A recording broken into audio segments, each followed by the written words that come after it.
The fact that you're even considering, wanting to get Omicron because you feel that it's going to do you good. Where are you getting this information? Are you having conversations with your own doctor? No, I'm not really having conversations with my own doctor. I'm more or less just, I understand how our immune system works. Having 4 children, they were in daycare. They've been exposed to different viruses. They're hardly sick now. In fact, this entire time with COVID, they haven't been sick.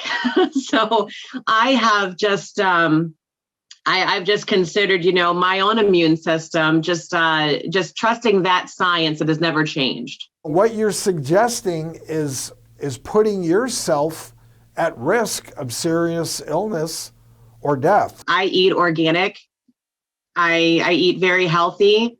My baseline, every day I take my supplements. Every day I make sure that I am eating and supporting my immune system as best as possible, as well as other systems in my body. I have everything in my home is plant-based. I don't have chemicals. A lot of these things out here are attacking our endocrine system, which also has some relation to our immune system. So by choosing to live my life in a healthier manner, I feel that I am positioning myself in a much better baseline than, let's say, someone who has pre-existing conditions such as high blood pressure, high cholesterol. My blood tests are phenomenal. So kudos to you. You're doing all the things that you can proactively to boost your immune system, and that's a good thing. That's a great thing. But you're still putting yourself in jeopardy of serious illness, potentially death, and long-term COVID. So, Leigh, tell us, how would you go about contracting COVID in the first place? How would you go about that? Well, I choose not to live in fear.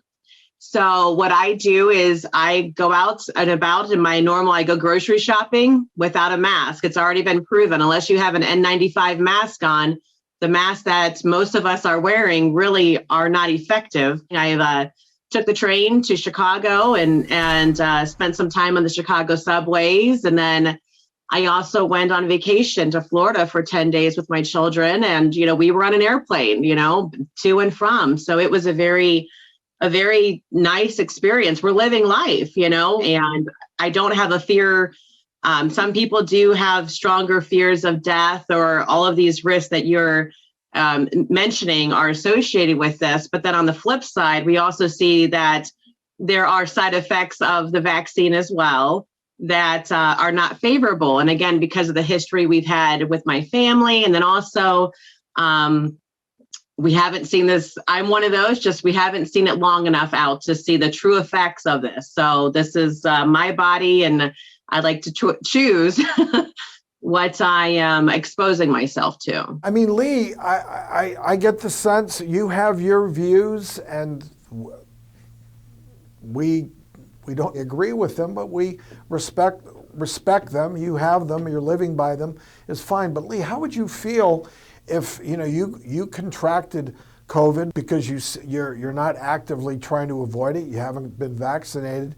If you gave it to somebody and they ultimately died, how would you feel? If I'm experiencing symptoms, I'm not irresponsible with that. I choose to be responsible for myself. If I'm sick, I'm staying home. If there is somebody that is high risk, I'm not just going to parade myself around them, and quite opposite. I've stayed away from people that are high risk. I've got a close family that lives 10 minutes away, but because they are elder, I haven't seen them. I know that, I do respect and value life. I'm vegetarian.